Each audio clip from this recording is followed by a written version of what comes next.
أعوذ بالله من شرور ومن سيئات أعمالنا من يهده الله فلا مضل له ومن يضلل فلا هادي له وأشهد أن لا إله إلا الله وحده لا شريك له وأشهد أن محمدا عبده ورسوله أما بعد.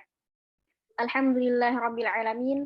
Puji syukur mari kita haturkan kehadirat Allah Subhanahu wa Ta'ala, karena atas berkat, rahmat, dan hidayahnya kita dapat berkumpul di pagi hari ini dalam acara bedah buku Ibunda Para Ulama yang diselenggarakan oleh kelompok 5 KKN Putri STDI Imam Syafi'i Jember 2023. Salawat serta salam semoga selalu senantiasa tercurahkan kepada Nabi kita Nabi Muhammad Sallallahu Alaihi Wasallam, keluarga beliau, dan para sahabat beliau hingga akhir zaman. Pertama-tama, kami ucapkan terima kasih jazakumullahu khairan kepada HSI Abdullah Roy dan Madrasah Wanita Shalihah sebagai sponsorship KKN Putri STDI Imam Syafi'i Jember 2023. Dan tidak lupa pula kepada media partner kami yaitu Lingi Mengaji, BEM STDIISJ.Putri, Mothergood.Li, Benah_ID, Paki STDIS.Putri, Abata_privat, Keluarga_Rabani, Akhwat.Salafiyah. Di sini, saya, Nurul Hikmah Semi, selaku MC pada pagi hari ini, akan memandu Anda semua untuk melewati serangkaian acara ini hingga selesai. Sebelum kita memasuki acara utama, saya akan membacakan terlebih dahulu tata tertib para peserta ketika berada di ruang Zoom.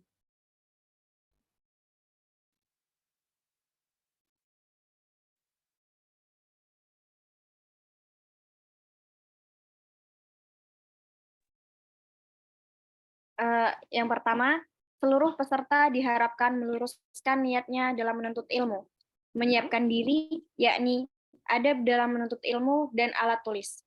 Kemudian yang kedua, seluruh peserta wajib menggunakan nama asli.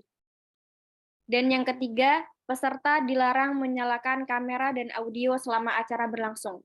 Sesi tanya-jawab akan dibuka pada jam 9:30 sampai dengan jam 10 tepat. Silakan ajukan pertanyaan Anda melalui chat Zoom atau menekan tombol raise hand. Sesi kuis akan dibuka pada jam 10 tepat sampai dengan jam 10:25.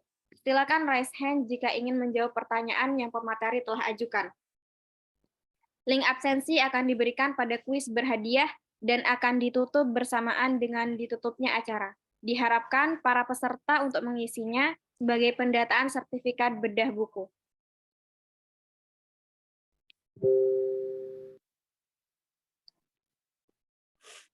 Sebelum memasuki inti acara, mari kita mengenal terlebih dahulu profil pemateri kita pada pagi hari ini. Beliau adalah Al-Ustadz Sofyan Siddiq bin Fuad Baswedan, dosen Prodi Hadis STDI Imam Syafi'i Jember, yang sekarang juga mengajar di Markas Ar-Rahman Solo. Adapun riwayat pendidikan beliau adalah sebagai berikut. Yang pertama, beliau pernah bermulazamah dengan sejumlah masyayikh yang merupakan murid-murid Syekh Muhammad bin Shalih Al-Utsaimin di Unaizah Al-Qasim, Arab Saudi, selama hampir 10 bulan pada tahun 2003.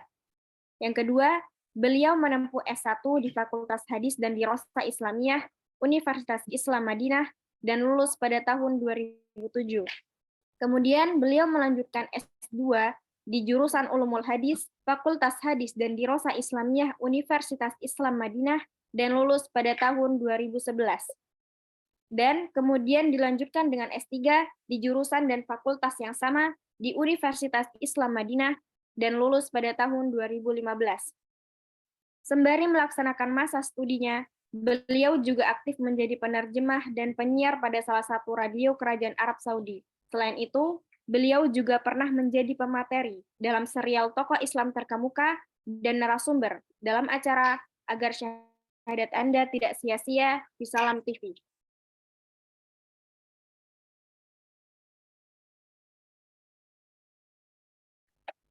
Selain pernah menjadi penerjemah dan pemateri di berbagai tempat dan acara, beliau juga merupakan penulis dengan berbagai karya yang telah diterbitkan dan telah dicetak dalam bentuk buku. Salah satunya adalah buku Ibunda Para Ulama, yang telah terbit sejak tahun 2007 dan direvisi kembali pada tahun 2012.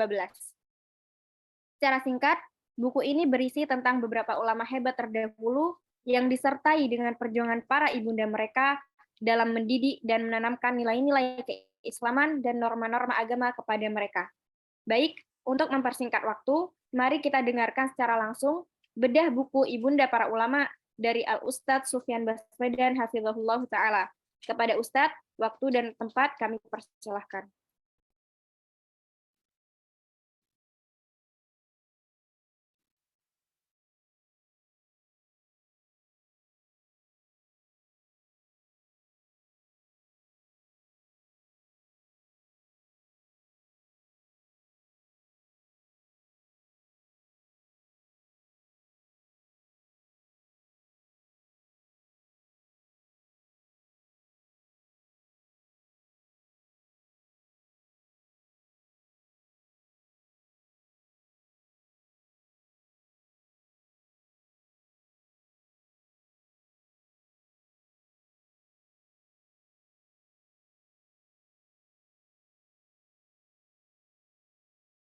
Baik, Afwan, unmute sebentar.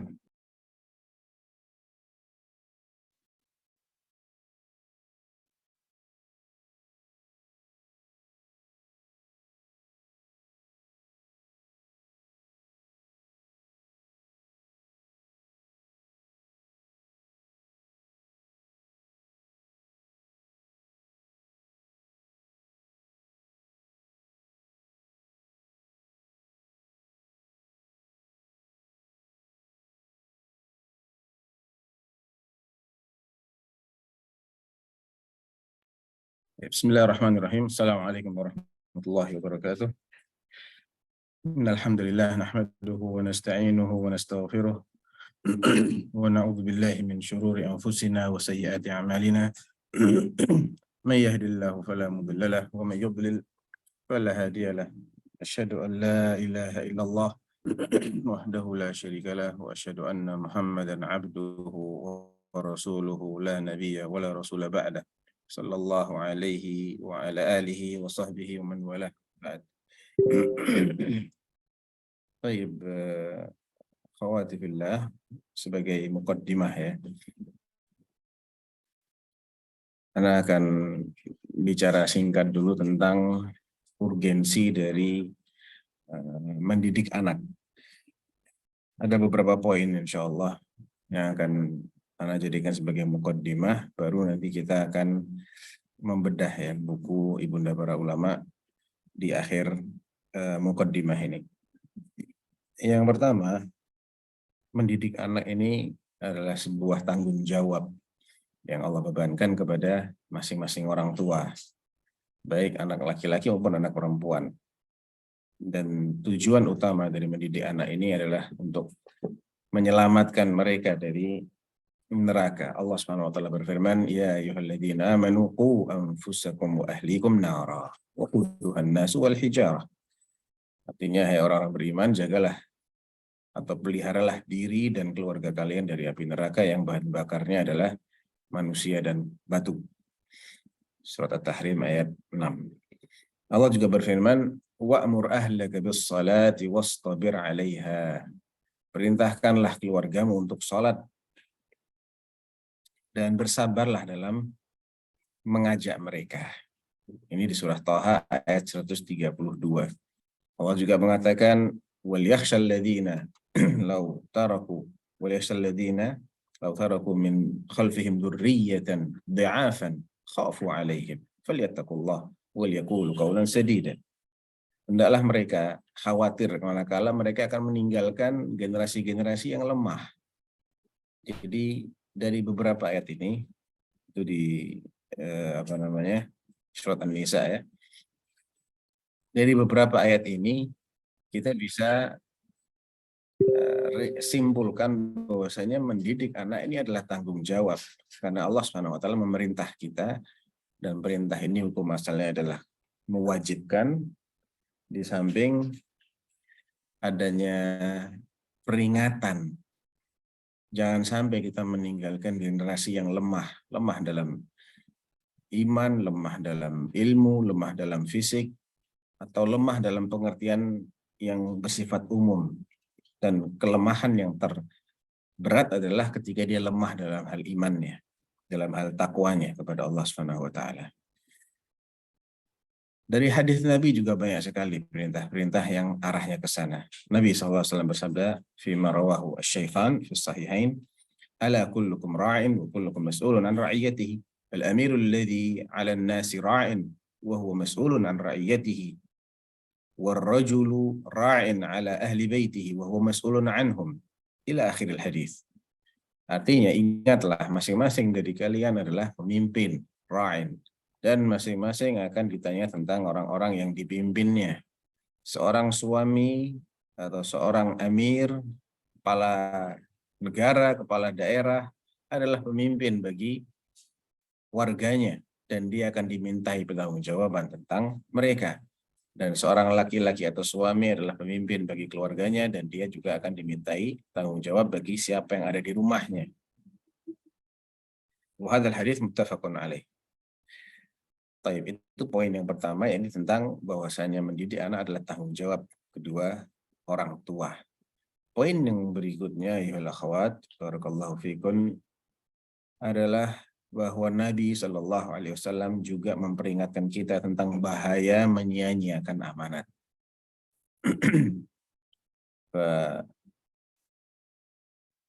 Rawa Ma'qil bin Yasar radhiyallahu anhu, ما من عبد عن النبي صلى الله عليه وسلم مرفوعا قال ما من عبد يسترعيه الله رعية يموت يوم يموت وهو غاش لرعيته إلا حرم الله عليه الجنة وهو غاش لرعيته إلا حرم الله عليه الجنة متفق عليه. ولفظ البخاري ما من عبد يسترعيه الله رعية فلم يحطها بنصحه illa lam yajid raihatal jannah. Arti dari hadis ini adalah setiap hamba, setiap manusia yang diberi tanggung jawab oleh Allah Subhanahu wa taala untuk mengurus sejumlah orang. Ra'iyah itu orang-orang yang dia perhatikan, dia urusi, ya. Diserap dalam bahasa kita menjadi rakyat. Asalnya adalah ra'iyah. Setiap hamba yang diberi tanggung jawab untuk mengurus sejumlah orang, namun ia kemudian mati, ya, hamba ini mati dalam keadaan menipu orang-orang yang diurusnya, mengelabui, mengakali. Artinya, sebagaimana yang dijelaskan dalam riwayat yang lain, arti ghish di sini adalah lam yuhitha binushihi, lam yuhitha binushihi, tidak benar-benar tulus dalam mengupayakan apa yang menjadi kebaikan rakyatnya. Karena an-nasihah itu artinya iradatul khairi lil mansuhi lahu. Ketika si pemimpin ini atau penanggung jawab ini tidak mengupayakan secara maksimal agar orang-orang yang dipimpinnya, yang diurusnya itu mendapatkan kebaikan, berarti dia adalah penipu, orang yang curang. Apa akibatnya? Haramallahu alaihi jannah. Wa fi lafdzil Bukhari lam yajid raihatal jannah. Allah haramkan jannah baginya, tidak akan mencium aroma jannah. Ini peringatan keras tentang orang-orang yang atau siapapun dia yang menyia-nyiakan amanah, termasuk amanah mendidik kedua atau mendidik anak-anak, mau laki anaknya ataupun perempuan. Itu muqaddimah yang kedua. Poin yang kedua dalam muqaddimah ini. Poin yang ketiga dalam muqaddimah ini, ayuhal akhwat, barakallahu fikum. Sebagaimana menyia-nyiakan amanah ini berat, dosanya berat, ancamannya juga berat.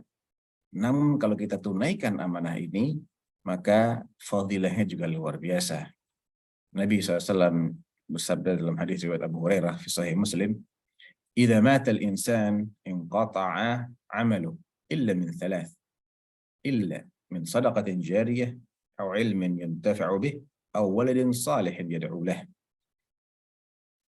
Artinya kita semua sudah tahu, ya, terputusnya amal setiap manusia ketika dia mati, kecuali kalau dia punya sedekah jariyah atau anak soleh yang mendoakannya atau ilmu yang dimanfaatkan. Ketika seorang memiliki anak, maka terbuka baginya ketiga peluang ini, bukan hanya satu peluang. Orang memiliki anak itu, maka dia bisa tanamkan kepada anaknya ilmu yang bermanfaat. Dan anaknya bisa dilatih, dididik menjadi anak soleh yang nantinya akan mendoakan kebaikan untuk orang tuanya.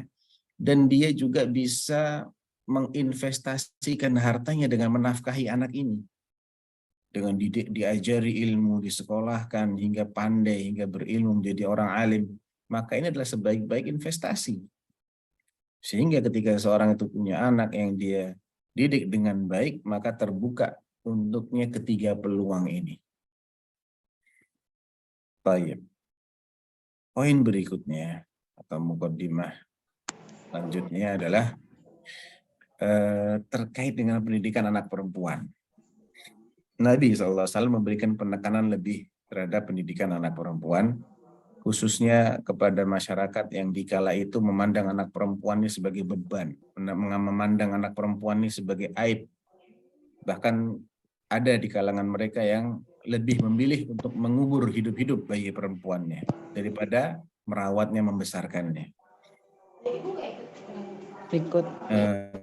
Nabi SAW Aku mau bersabda, apa? Manibtuli ya. Ini ada suara yang masuk ya, tolong di-mute dulu. Mikrofonnya tolong di-mute yang lain. Manibtuli ya min hadhil banati bi syai'in kunna lahu sitran minan nar. Ya, hadis riwayat Al-Bukhari. Artinya, manibtuli, barang siapa diuji min hadhil banat, dengan memiliki anak-anak perempuan ini, bi syai'in, walaupun nggak banyak anaknya, tapi dia diuji dengan anak perempuan, kunna lahu sitran minan nar. Maka anak-anak perempuannya itu akan menjadi penghalangnya, tabir yang menghalanginya untuk masuk neraka. Ada hadisnya Aisyah radhiyallahu anha fi sahih Al-Bukhari. Wa fi hadis Anas fi sahih Muslim qala alaihi salatu wassalam man 'ala jariyatain hatta tablugha jaa yaumil qiyamati ana wa huwa wa dhamma asabi'ahu. Dhamma asabi'ahu hakadha. Man 'ala jariyatain. Siapa yang merawat, menanggung nafkah dua anak perempuannya hatta yablugha, sampai keduanya mencapai usia baligh. Jaa yaumal qiyamati ana wa huwa. Nanti dia akan datang bersamaku pada hari kiamat, sambil beliau mengisyaratkan jari-jarinya yang beliau rapatkan. Jadi dalam jarak yang sangat dekat sekali, dia akan berada di dekatku pada hari kiamat. Ada hadis Anas fi sahih Muslim.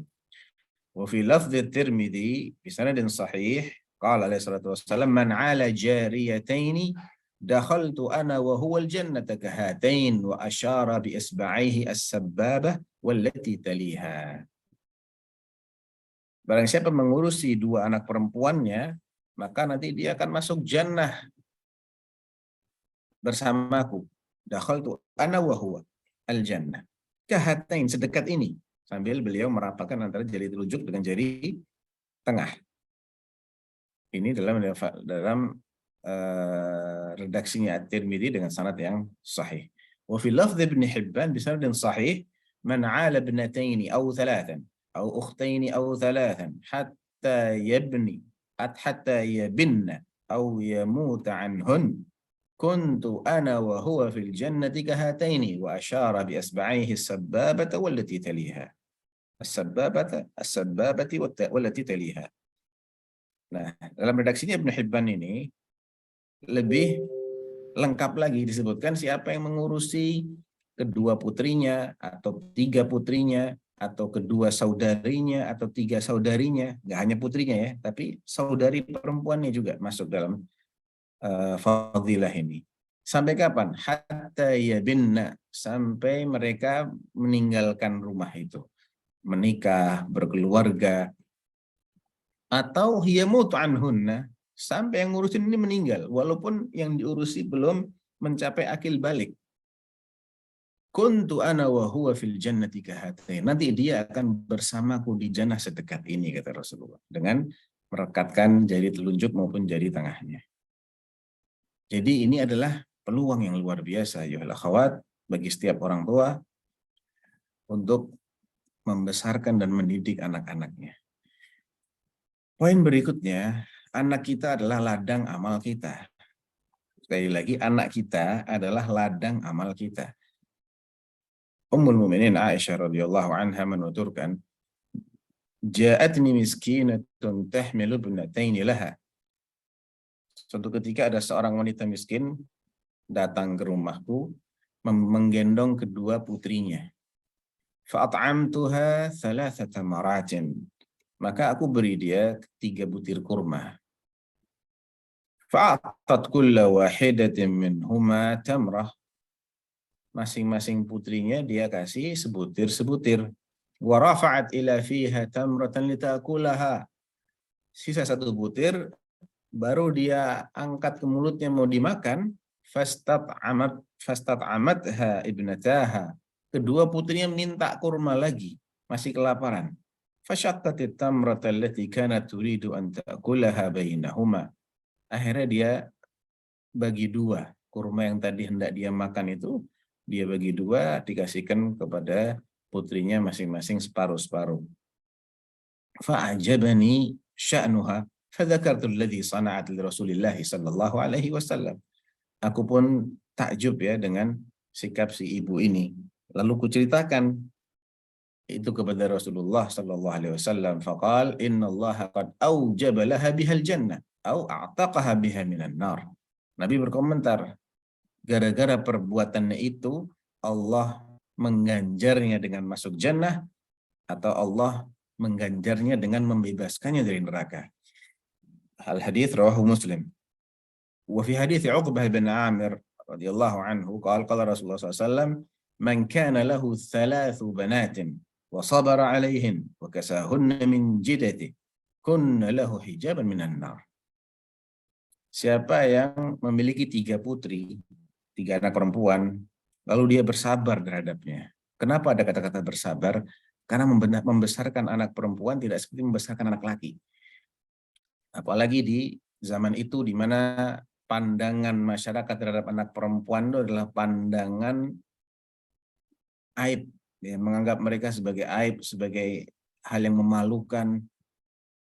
Kemudian anak perempuan ini ketika dibesarkan, dirawat dengan biaya yang biasanya lebih mahal perawatannya, setelah dewasa dia tidak bisa memberikan feedback kepada orang tuanya karena biasanya dia akan dinikahi.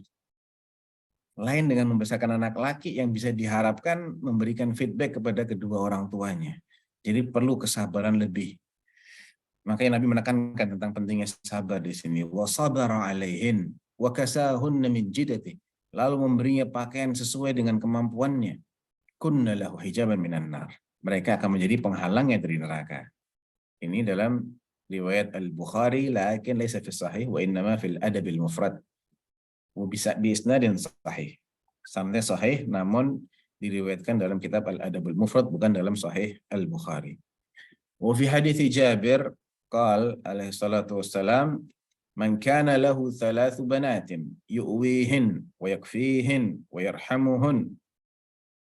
Siapa yang memiliki 3 putri yang senantiasa diberi tempat tinggal, dicukupi kebutuhannya dan disayangi, faqad wajabat lahul jannah albattah, maka ia pasti masuk jannah.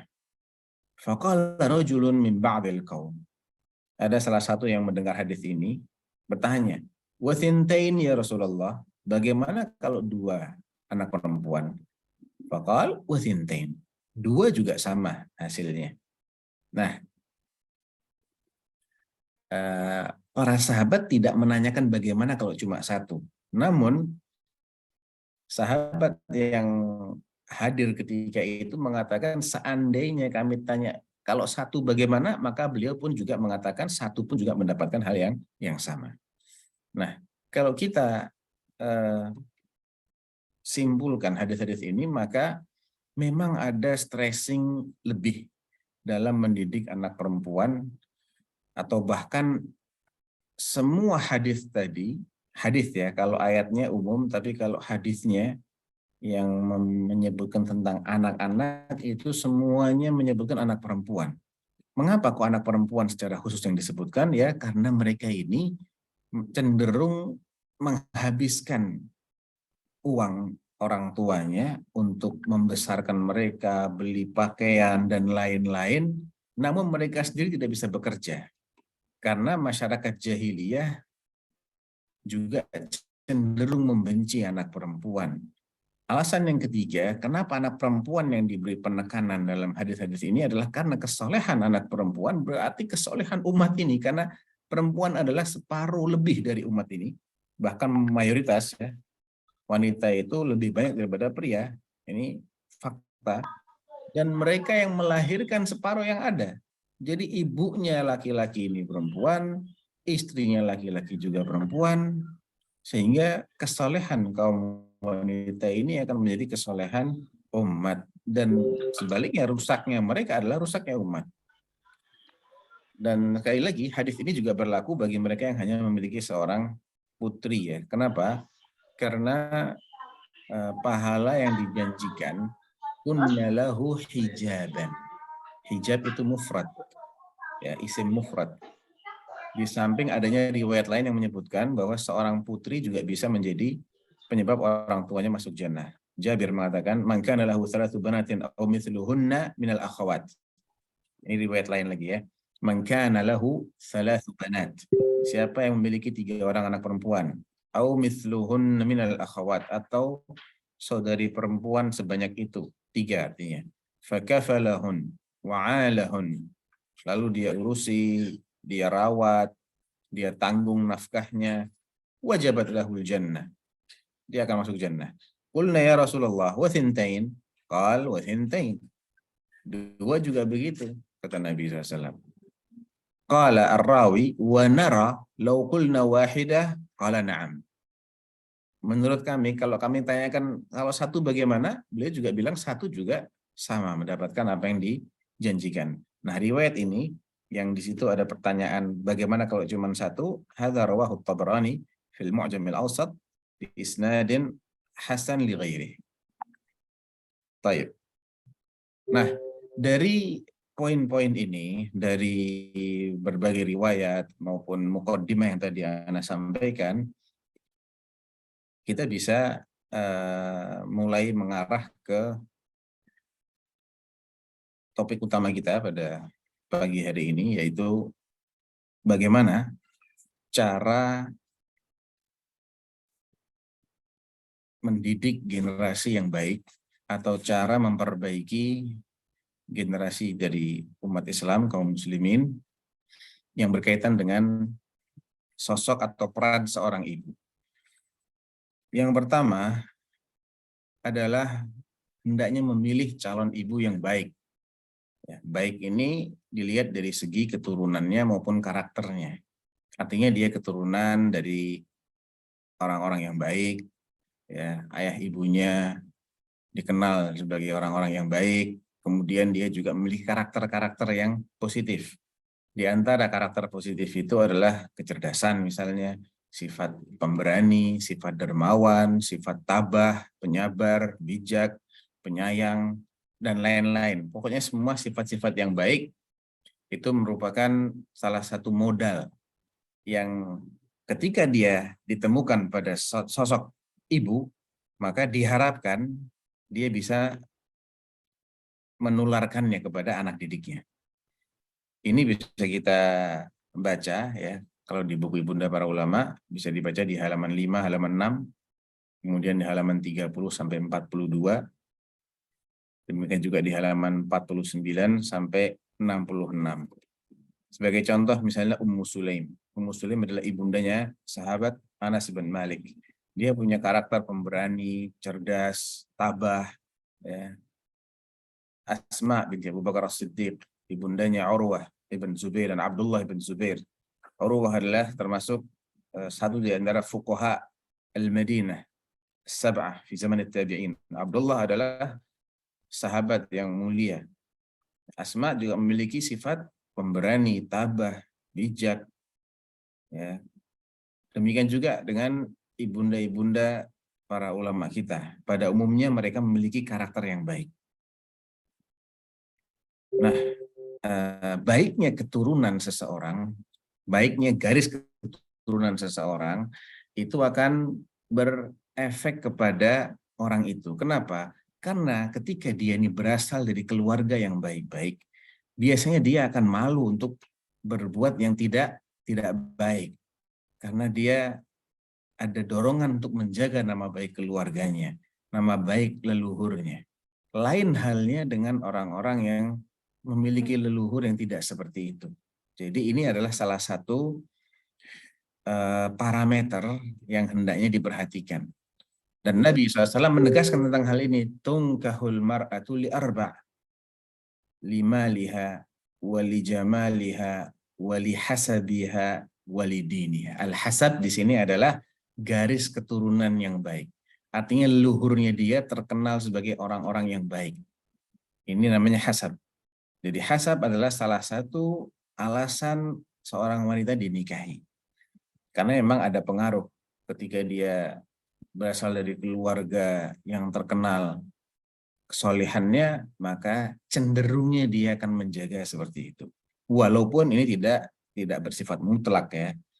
Yukhrijul hayya minal mayyiti wa yukhrijul mayyita minal hayy. Ada kalanya orang yang baik dilahirkan oleh kedua orang tua yang bahkan kafir ya, bukan hanya tidak baik tapi bahkan kafir. Ada juga sebaliknya, orang tuanya saleh, salehah, tapi melahirkan anak yang fasik, fasikoh, bahkan ada yang murtad. Akan tetapi secara umum seseorang itu terpengaruh oleh bagaimana leluhurnya dia. Itu secara umum. Sehingga ini perlu kita jadikan sebagai salah satu parameter dalam menentukan atau dalam memilih calon ibu yang baik. Yang kedua adalah banyak-banyaklah berdoa untuk kebaikan anak. Karena doa orang tua ini merupakan salah satu sebab pengundang datangnya kebaikan dan juga sebab penolak bala yang tidak boleh diabaikan. Di samping sebab-sebab logis lainnya ya. Tentunya sebab logis itu seperti anaknya dididik, anaknya disekolahkan, dicarikan teman-teman bergaul yang baik. Itu sebab-sebab yang sifatnya logis, diberi nutrisi yang baik, makanan yang halal, itu semua adalah sebab-sebab yang sifatnya logis dan sebagainya juga selain logis juga syar'i, seperti diberi makanan yang halal. Nah tentunya kalau anak ini nggak dikasih makanan yang bergizi, dia sakit-sakitan, dia lemah fisiknya, itu akan menghalangi dia untuk belajar, untuk rajin beribadah dan seterusnya. Adapun sebab yang sifatnya syar'i adalah doa. Dan ini bisa kita teladani dari kisahnya Ibunda Imam Al-Bukhari rahimahullah yang disebutkan oleh Adz-Dzahabi dalam Syiar A'lamin Nubala ya, di halaman 11 itu ya. Bisa dibaca nanti. Bahwasanya ibunda beliau ini melahirkan Al-Imam Al-Bukhari dalam keadaan tunanetra. Ya, tunanetra, buta. Bayangkan kalau sampai besar Imam Bukhari itu buta, maka nggak ada ceritanya itu Sahih Bukhari, nggak ada ceritanya. Namun karena doa sang ibu yang terus-menerus minta agar Allah SWT menganugerahkan penglihatan kepada putranya, maka Allah kabulkan doa itu dan efeknya kita bisa rasakan sendiri. Beliau menjadi ulama besar dan kitab yang beliau susun adalah kitab rujukan hadis nomor 1. Itu poin yang kedua, jadi banyak berdoa untuk kebaikan anak. Yang pertama, tadi saya ulang lagi, memilih calon ibu yang baik dari segi keturunan maupun dari segi karakter-karakter bawaannya dia. Poin yang kedua adalah banyak-banyak berdoa untuk kebaikan anak. Poin yang ketiga, ayolah khawat barakallahu fikun, adalah memilihkan nama yang baik bagi sang anak. Karena nama itu bagian dari doa. Seseorang akan dipanggil dengan namanya. Artinya akan banyak orang yang menyebut-nyebut. Kalau namanya baik, maka akan menyebut-nyebut dia dengan kebaikan. Kalau namanya mengandung makna yang tidak baik, maka juga akan sifatnya seperti mendoakan yang tidak baik baginya. Dan untuk poin yang ketiga ini, ada kutipan kisah bisa dibaca di halaman 11 hingga 12 tentang seorang ayah yang mengeluhkan kebodohan anaknya atau kekurang ajaran anaknya kepada Amirul Mukminin Umar bin Khattab radhiyallahu an. Maka sang ayah pun memanggil anak ini. Namun sebelum Umar memarahi dan menghukum anak tersebut, si anak menyampaikan, "Ya Amirul Mukminin, wahai Amirul Mukminin, sebelum engkau menghukumku dan menyalahkanku, aku ingin bertanya dulu, kalaulah seorang ayah punya hak terhadap anaknya, apakah anak nggak punya hak terhadap bapaknya?" Kata Umar, punya juga. Nah, ditanya, apakah hak anak terhadap orang tuanya? Maka Umar menjawab, yang pertama adalah dia harus pilihkan calon ibu yang baik buat anaknya. Yang kedua, dia harus menamainya dengan nama yang baik. Dan yang ketiga, dia harus mengajarkan Al-Quran kepadanya walaupun hanya satu ayat. Nah, setelah mendengar penjelasannya Umar, maka anak ini mengatakan, "Ya Amirul Mukminin, ayahku tidak pernah melakukan satu dari ketiga hal tadi. Ibuku adalah seorang budak kulit hitam yang dibelinya di pasar seharga 2 dirham. Dan perlu kita ketahui bahwasanya budak itu makin murah harganya, makin rendah kualitasnya. Karena budak itu dijual melihat banyak faktor. Entah skillnya dia, ilmunya dia, kecantikannya, atau hal-hal lain. Nah, makin murah berarti makin tidak ada kelebihan pada budak ini. Jadi ibunya dia adalah budak, harganya cuma 2 dirham, dibeli di pasar. Kemudian dia menamaiku Ju'al. Ju'al ini artinya jelek sekali, artinya kumbang yang suka bermain-main kotoran. Ya. Dan tidak pernah mengajarkan satu ayat pun kepadaku. Maka Umar akhirnya balik memarahi si bapak. Qal aqaqtaha saghiran fa'aqqaka kabira. Engkau telah mendurhakainya ketika dia kecil, maka dia sekarang mendurhakaimu setelah dewasa. Ya, kamu yang salah. Kamu dari awal sudah tidak mengupayakan sebab-sebab supaya dia menjadi anak yang baik, tidak memilihkan ibu yang baik, tidak memberinya nama yang baik, dan tidak mengajarinya apapun dari Al-Quran. Itu yang poin ketiga. Poin yang keempat, ayyuhal akhwat, bagaimana dengan mereka yang sudah menjadi seorang ibu? Ya, jangan kemudian putus asa. Waduh, saya dulunya tidak begini, tidak begitu. Tidak, selagi kita masih diberi kesempatan oleh Allah Subhanahu wa taala, maka kita masih bisa mengupayakan agar masa depan kita itu lebih baik.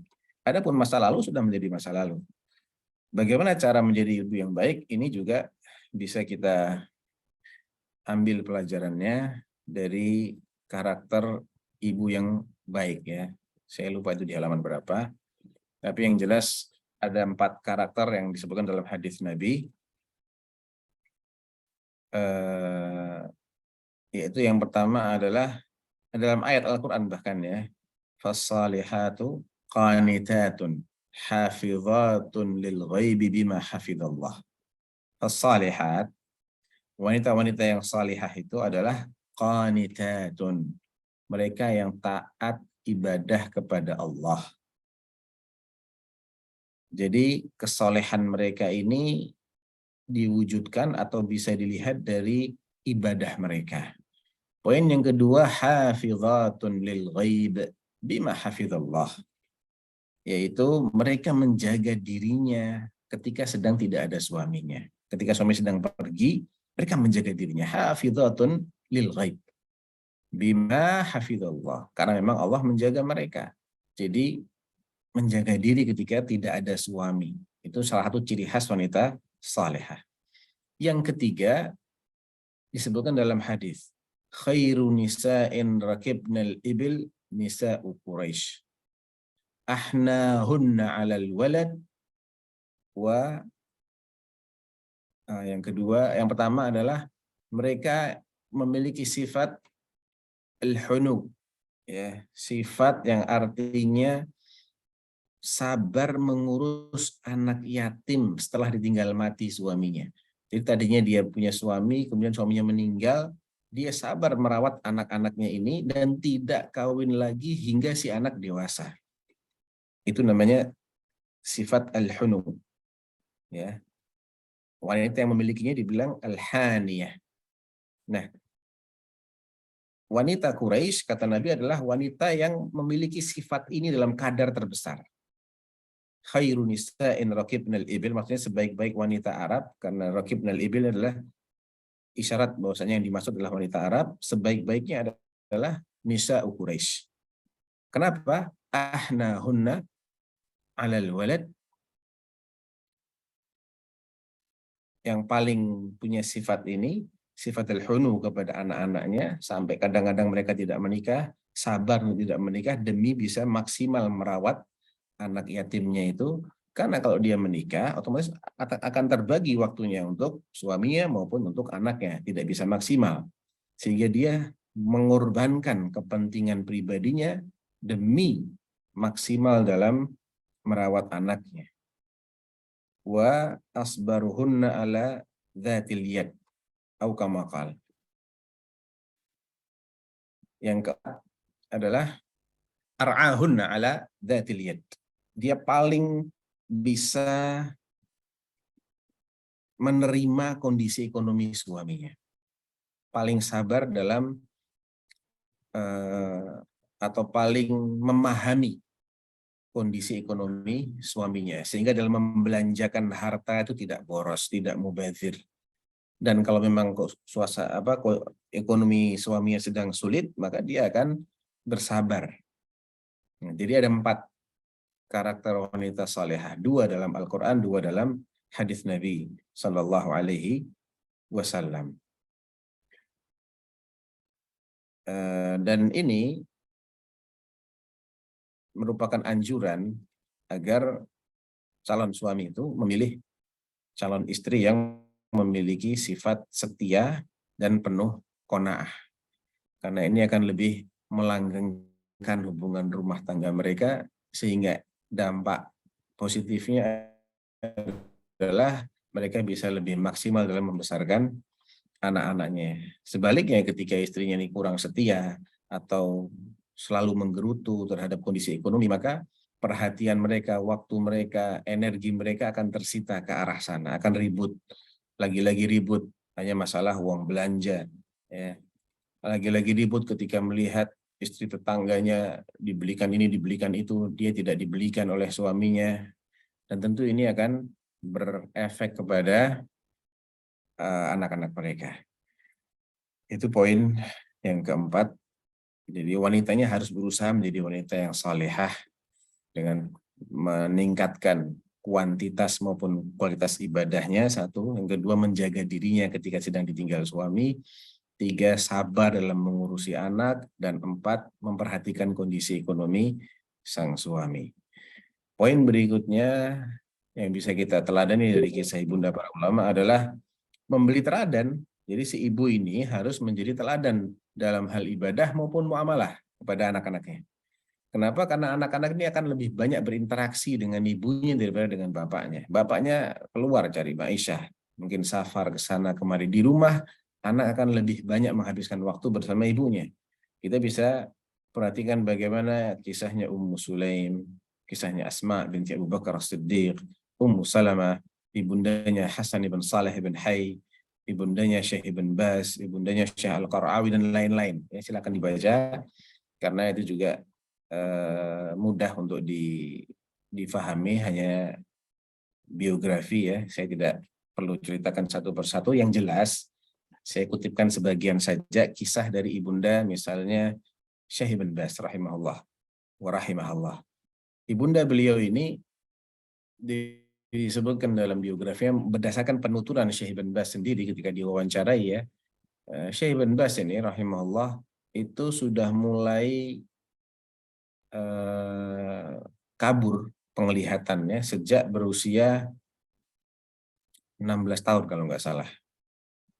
Dan beliau termasuk anak yang pertumbuh umur 3 tahun baru bisa berjalan. Umur 3 tahun. Normalnya manusia umur setahun sudah bisa jalan. Ini beliau umur 3 tahun baru bisa jalan karena kekurangan nutrisi, yatim.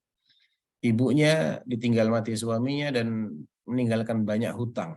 Sang ibu kemudian bekerja untuk melunasi hutang-hutang suaminya. Ini menunjukkan kesetiaan yang luar biasa. Padahal itu bukan kewajiban dia.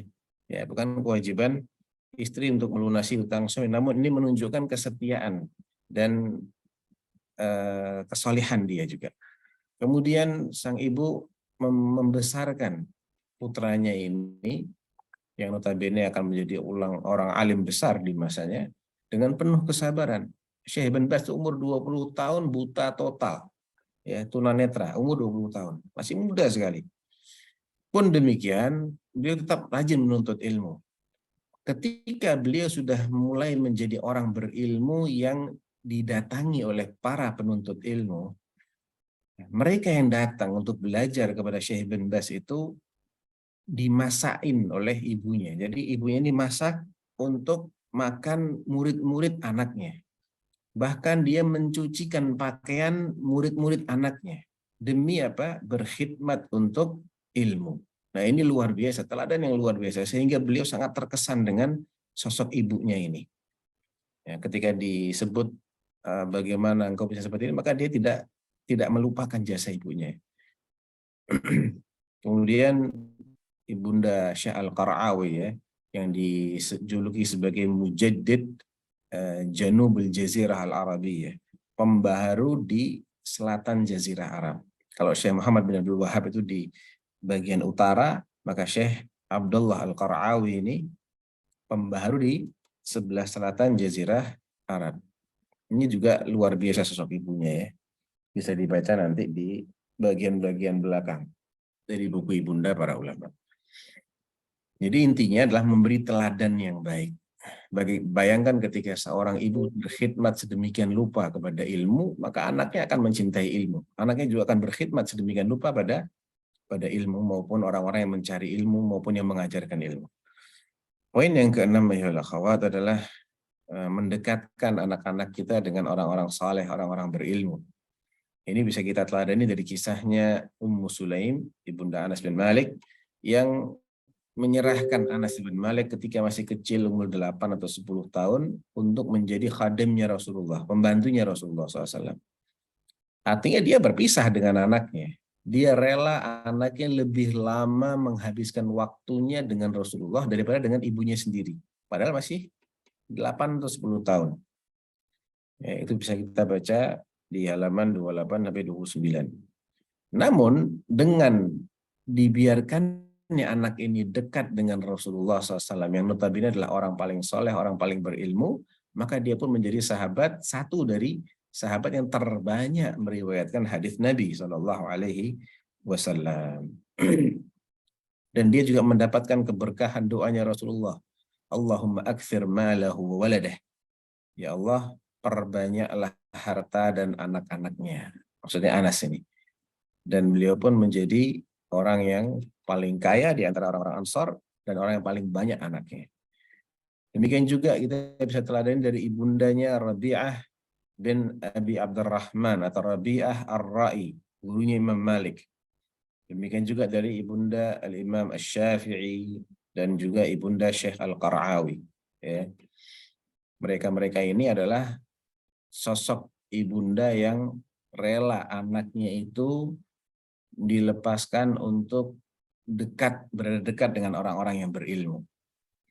Ya, nanti bisa dibaca sendiri. Ya, saya juga kebetulan tidak pegang bukunya ini. Poin yang ketujuh adalah harus rela berkorban materi untuk pendidikan anak. Mengorbankan harta dan tenaga demi pendidikan anak yang berkualitas. Ini bisa diambil atau diteladani dari kisah ibunda Al-Imam Sufyan bin Sa'id bin Masruq Ats-Tsauri. Ya, ibundanya ini adalah seorang wanita yang profesinya itu memintal benang. Dari kapas dipintal menjadi benang, dijual.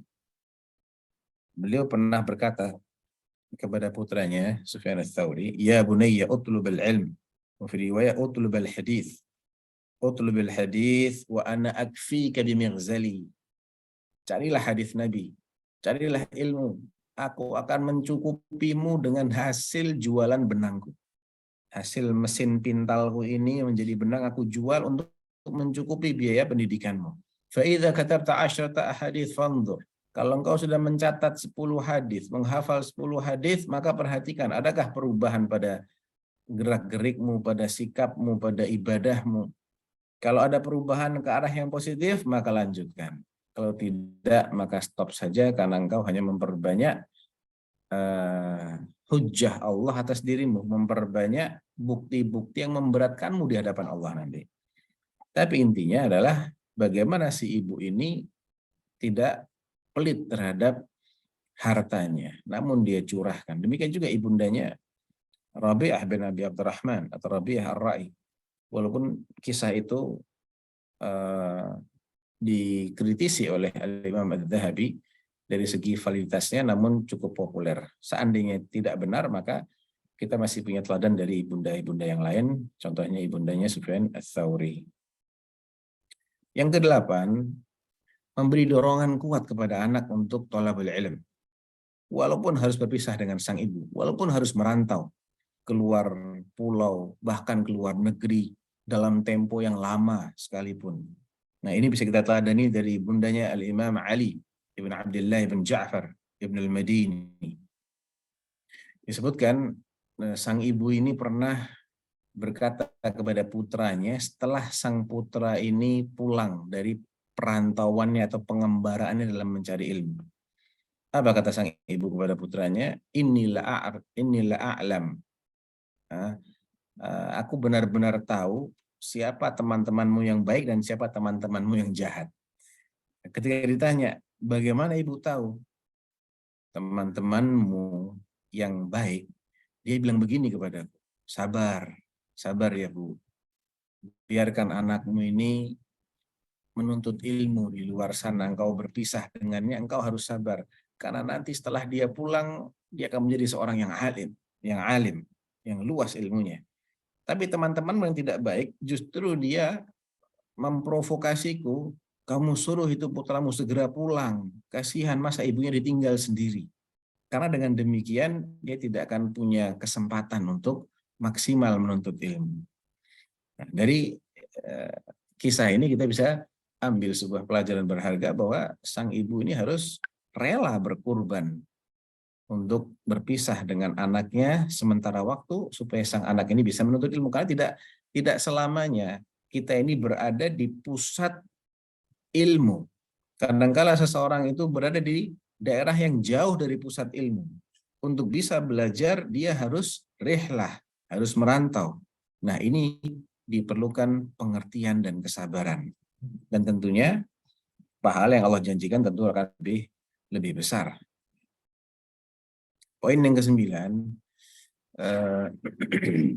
yang bisa kita teladani dari ibunda sejumlah ulama seperti ibundanya Syekh Ibn Baz, Syekh Muhammad Al-Amin Asy-Syanqiti, ya, Sahib Adwa Al-Bayan itu, gurunya Syekh Ibn Baz juga, adalah ibu ini rela mengurus semua yang menjadi kemaslahatan anaknya dalam mencari ilmu maupun dalam mengajarkan ilmu. Ya.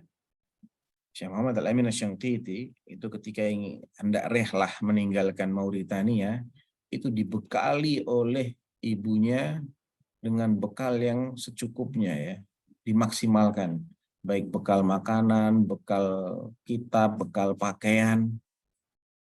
Nah, dan poin yang 10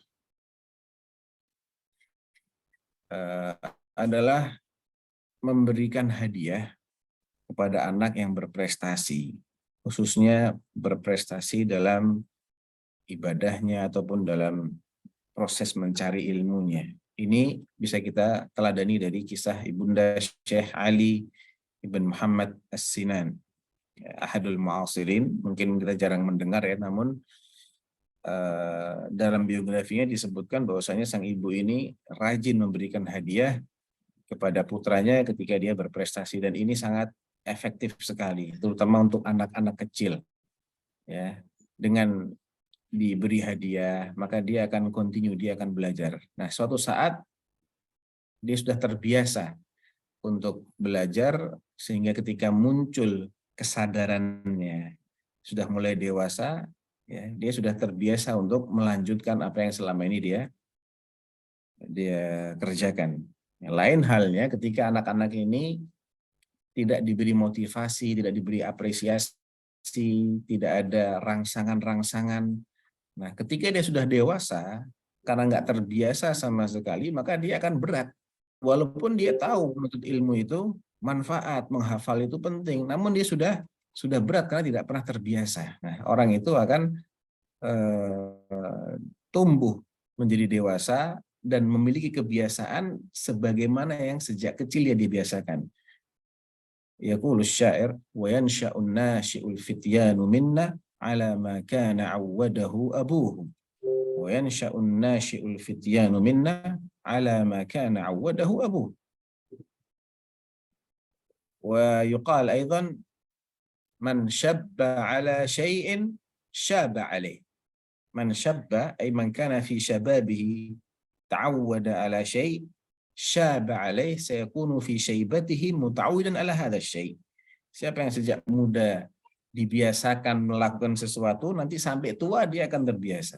Yang dari muda dibiasakan menghafal, dibiasakan rajin ke masjid, dibiasakan rajin menghadiri halaqatul ilm, sampai tua pun dia akan seperti itu. Yang dari muda nggak dibiasakan, dibiarin main-main, dibiarin buang waktu, makan tidur, ya nanti tuanya susah untuk diajak ke majelis ilmu. Kalaupun bisa, maka dia akan susah untuk memahami ilmu atau menghafalnya, ya, karena tidak pernah dilatih. Poin yang terakhir, ini juga tidak kalah penting ya, walaupun Anda sebutkan terakhir, tapi ini sangat krusial juga, adalah memberikan nutrisi yang baik kepada anak-anak. Baik ini dari dua sisi, kandungan gizinya atau status kehalalannya. Dan yang kedua ini lebih penting. Jadi harus diupayakan nutrisi anak itu dari penghasilan yang halal. Selain dia juga bergizi. Ini bisa kita teladani dari Ibunda Imam Abu Hanifah dan juga Al-Hasan Al-Basri rahimahullah ta'ala. Dan nanti bisa dibaca sendiri, itu mungkin beberapa poin ya yang bisa kita sarikan dari kisah-kisah ibunda para ulama. Allah ta'ala alam. Anda kembalikan ke moderator. Tafadhal.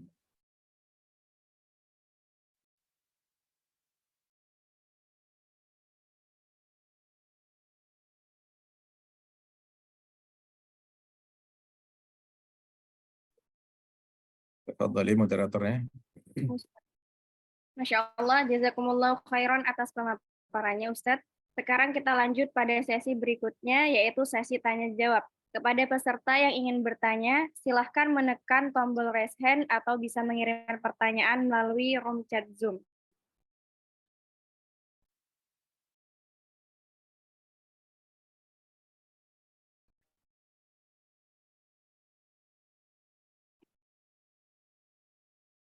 Ya, bisa dibuka mic-nya Valen Bogor.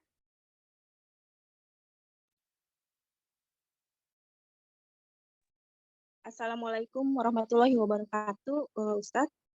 Izin bertanya, saya statusnya single parent, tinggal bersama orang tua dan adik. Anak satu umur 6 tahun dan saat ini masih untuk menjemput rezekinya masih belum stabil ya Ustadz.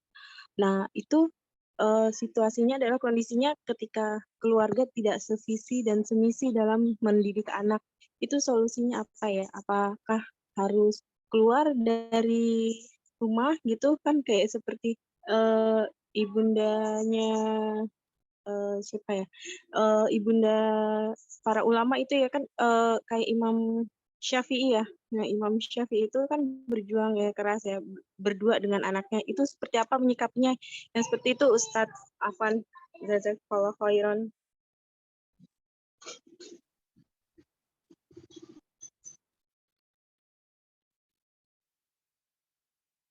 Afan Ustadz bisa langsung dijawab. Baik, barakallahu fiik. Pertama, kaidah umum dalam apa yang seharusnya kita lakukan itu adalah fattaqullaha mastata'tum. La yukallifullahu nafsan illa wus'aha.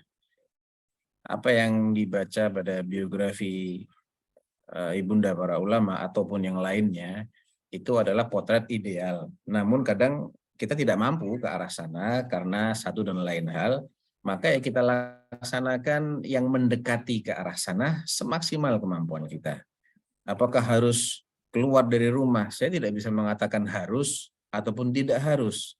Nanti seberapa kemampuannya, apakah ketika keluar dari rumah itu nanti bisa mendapatkan tempat tinggal yang layak, kemudian bisa mendapatkan lingkungan yang lebih baik, ataukah justru semakin parah kondisinya.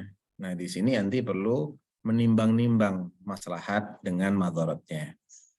Tidak harus keluar, tapi kan anaknya mungkin bisa dimasukkan ke pesantren, sehingga pengaruh buruk keluarga itu bisa diminimalisir. Atau mungkin nanti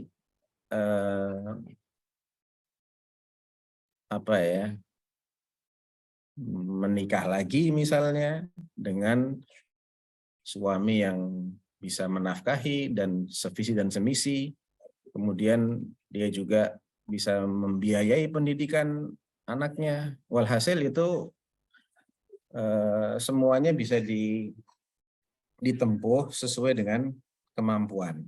Nah,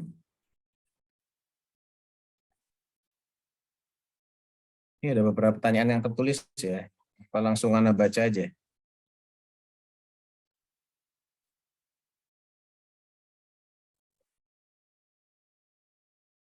Gimana moderator? Anda baca pertanyaan tertulis atau?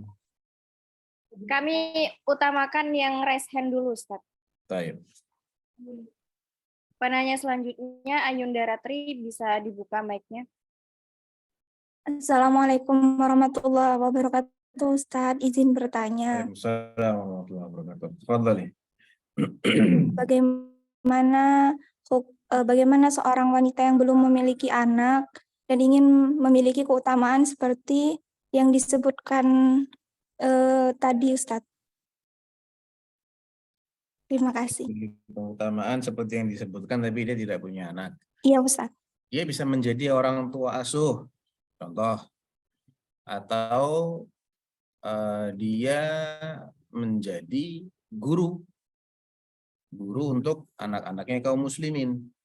Karena jasa seorang guru ini tidak kalah dari jasa orang tua. Ada orang tua, dia punya anak, namun dia tidak bisa mendidik anaknya. Dia akan serahkan anaknya kepada yang bisa mendidiknya. Ada yang tidak punya anak, namun dia bisa mendidik anak. Jadi dia tetap punya kesempatan untuk investasi setelah dia meninggal nanti dengan mendidik, mengajarkan ilmu-ilmu yang bermanfaat kepada anak-anaknya kaum muslimin. Nah, atau kalau dia wanita yang punya harta berlebih, ya, pengusaha sukses misalnya, dia bisa biayai beasiswa yang anak-anak yang ingin mencari ilmu, atau dia bisa fasilitasi mereka dengan membangunkan lembaga pendidikan, asrama, membekali mereka dengan buku-buku yang perlu mereka beli, ya seperti itu kira-kira. Nggak punya juga, bukan guru misalnya nih ya, bukan pengusaha, belum punya anak, paling tidak dia bisa mendoakan kebaikan untuk kaum muslimin, atau dia bisa membantu apapun yang bisa dia bantu. La yukallifullahu nafsan illa wus'aha. Ya. Bahkan sekedar mengarahkan itu juga merupakan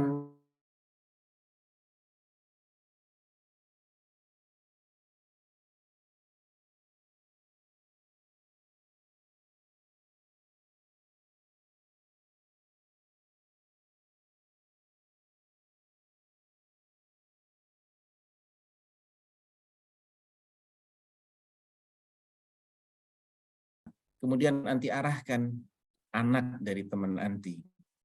Kalau mau belajar, ke sana aja belajarnya.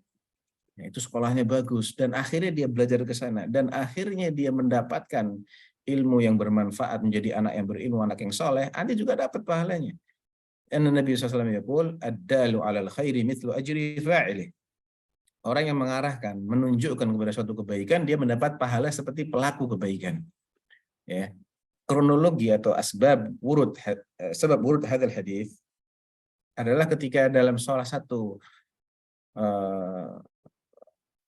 peperangan atau sebelum berangkat berjihad, itu Nabi SAW didatangin oleh sejumlah sahabat yang minta agar difasilitasi hewan tunggangan. Mereka ingin berjihad, namun tidak ada kendaraan dan perjalanannya cukup jauh.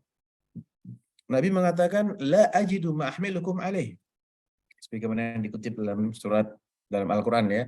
Walladzina idza atauka litahmilahum qulta la ajidu ma ahmilukum alaihi tawallaw wa a'yunuhum tafidhu minad dam'i hasanan alla yajidu ma yunfiqun. Mereka pun sedih ketika tidak mendapatkan hewan tunggangan sehingga mereka tidak bisa berpartisipasi dalam jihad ini. Maka ketika mendengar jawaban Nabi itu, ada salah seorang sahabat yang mengatakan, ya Rasulullah, ana adulluhu ala man yahmiluhu alaih. Aku akan tunjukkan dia ya Rasulullah kepada orang yang punya hewan tunggangan yang bisa mereka pakai. Jadi ini cuman nunjukkan saja, bukan dia yang punya binatang untanya, bukan. Cuman dia tahu ada si fulan, dia masih punya binatang tunggangan, hewan tunggangan unta. Nah, apa kata Nabi? Ad-dalu 'alal khairi mithlu ajri fa'ili. Nah,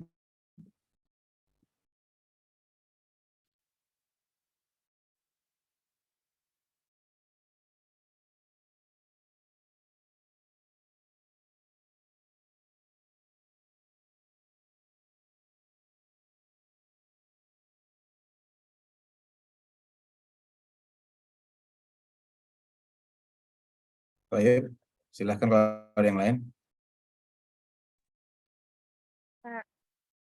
Kami ingatkan kembali kepada peserta bahwasannya kami mengutamakan peserta yang bertanya secara langsung dengan cara raise hand. Jadi jika ada peserta yang ingin bertanya, silakan langsung raise hand. Penanya selanjutnya yaitu Silvi Fitrianti, silakan membuka mic. Assalamualaikum warahmatullahi wabarakatuh, Ustaz. Waalaikumsalam warahmatullahi wabarakatuh. Nah, Ana mau bertanya tentang anak perempuan, bahwa anak perempuan itu akan menjadi penghalang ayahnya dari api neraka ya.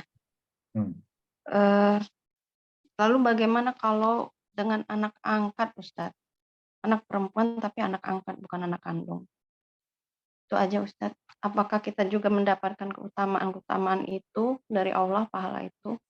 Atau bagaimana? Syukron, jazakallah khair, Ustaz. iya, insya Allah akan mendapatkan, karena di riwayat yang lain disebutkan man'ala jariyataini. Jariyah itu artinya gadis kecil yang belum balik. Ya, itu tidak menyebutkan apakah itu putrinya dia atau putri saudaranya. Yang jelas dia merawat, menafkahi, membesarkan hatta yablugha, sampai keduanya balik. Jadi fadilah itu bisa didapatkan dari mereka yang merawat anak asuh. Karena Nabi juga mengatakan, ana wa kafilul yataimi fil jannati kahatain. Aku dan orang yang mengasuh anak yatim itu sedekat ini di jannah. Nah,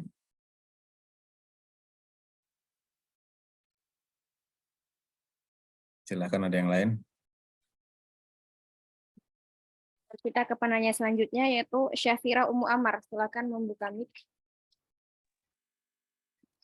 Bismillahirrahmanirrahim. Assalamualaikum warahmatullahi wabarakatuh, Ustaz. Waalaikumsalam. Semoga Allah selalu melindungi Ustadz dan para peserta lainnya, juga panitia yang sudah memberikan Ana kesempatan bertanya. Amin ya Rabb. Afwan Ustadz, Ana ini bingung, tolong beri Ana nasihat. Soalnya Ana bingung mengurus kedua anak-anak karena Ana juga kadang sakit-sakitan, juga Ana nggak punya orang tua dan mertua yang bisa membantu Ana. Syukran Ustadz, itu saja. Jazakallah khair. Assalamualaikum warahmatullahi wabarakatuh. Ya, waalaikumsalam warahmatullahi wabarakatuh. Nah, ada nasihat yang pernah disampaikan oleh Rasulullah SAW kepada putri beliau Fatimah. Ketika Fatimah dan Ali bin Abi Thalib ya, datang kepada Rasulullah minta agar diberi pembantu, budak. Karena memang Fatimah sendirian ngurusin anak-anaknya, dan dia juga orang yang sangat bersahaja ya hidupnya ya. bukan anak orang kaya. Rasulullah bukan orang kaya juga ketika itu. Maka oleh Nabi SAW diberi nasihat agar membaca zikir sebelum tidur. Dan itu kata Nabi lebih baik daripada membantu katanya. Ya, zikir yang sangat terkenal yang insya Allah kita semua pernah menghafalnya atau mungkin membacanya, yaitu membaca tasbih 33 kali, tahmid 33 kali, dan takbir 34 kali. Itu sebab secara syar'i. Adapun sebab syar'i yang lain adalah memperbanyak istighfar. Lianna Allah SWT yaqul, ketika mengutip pesan Nabiullah Hud kepada kaumnya, Hud mengatakan, wa ya qaumi istaghfiru rabbakum thumma tubu ilaihi yumatti'kum mata'an hasanan wa yazidkum quwwatan ila quwwatikum.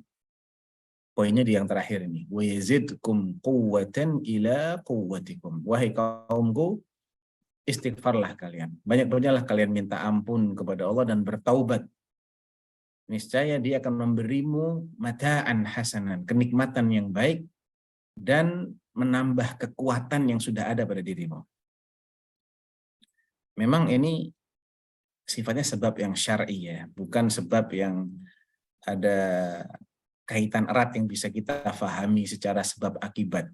Ya, al-asbab syar'iyah itu lebih kepada sebab-sebab yang imateri, non fisik. Adapun sebab-sebab secara fisik, bagaimana cara saya membesarkan anak saya sakit-sakitan, yang begitu tidak cuma anti. Ya, tidak cuma anti. Ada salah satu ibu yang anaknya dititipkan ke kami, dia cuma punya anak satu-satunya, sudah pisah dengan suaminya, suaminya tidak peduli, keluarganya dia juga tidak peduli, dan dianya ini menderita kanker. Anaknya baru umur 11 atau 12 tahun, anak satu-satunya. Jadi mungkin Anti lebih baik kondisinya daripada ibu ini ya. Dan ketika dia datang itu dia sambil nangis, dia bilang, Ustadz, jadi anak sebetulnya tidak bisa nerima anak seusia itu sebetulnya. Namun karena dia kondisinya seperti itu, ya sudah kita terima. Mudah-mudahan Allah bisa bantu kita untuk didik anaknya itu dengan semaksimal mungkin. Dan karena dia juga khawatir apabila dia keburu wafat dan anaknya tidak terurus. Tapi alhamdulillah sampai sekarang ya alhamdulillah ya, walaupun orang menderita kanker tapi masih diberi panjang umur oleh Allah Subhanahu wa taala. Artinya kita juga mesti optimis. Ya, kita mesti optimis. Wa may yattaqillah yaj'al lahu makhraja wa yarzuqhu min haitsu la yahtasib. Siapa yang bertakwa kepada Allah, Allah akan berikan baginya jalan keluar dan rezeki yang tidak dia duga-duga. Ya, apa yang bisa Anti lakukan? Anti cuman bisa berdoa, Anti berdoa. Jangan pernah meremehkan yang namanya doa. Anti bisa menjaga kesehatan dengan aktivitas-aktivitas yang menyehatkan, Anti lakukan itu. Ya, karena kesehatan kita ini adalah modal juga untuk beribadah, untuk beramal. Kita perlu menjaga kesehatan kita. Ya, perlu juga ada optimisme. Insya Allah dengan itu Allah Subhanahu wa taala berikan Anti jalan keluar. Barakallahu fiik. Baik, kita ke penanya selanjutnya. Yohana, bisa membuka mic.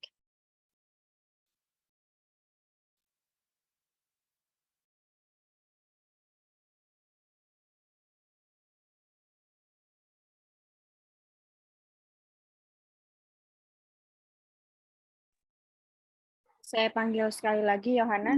Nah, Assalamualaikum. Assalamualaikum warahmatullahi wabarakatuh. Afwan Ustadz, izin bertanya. Ana mohon saran juga nasihatnya. Ana sudah berusaha dengan baik, juga mencontohkan Tapi ketika anak diperintahkan sholat, karena usia anak saat ini yang perempuan sudah mencapai usia balik, Ustadz, tapi dia masih belum bisa mengutamakan sholat. Jadi ketika anak memerintahkannya untuk sholat, dia masih sering melalaikannya gitu, Ustadz. Saran dan seperti apa yang harus Ana lakukan, Ustadz? Jazakallahu khairan, Ustadz. Baik.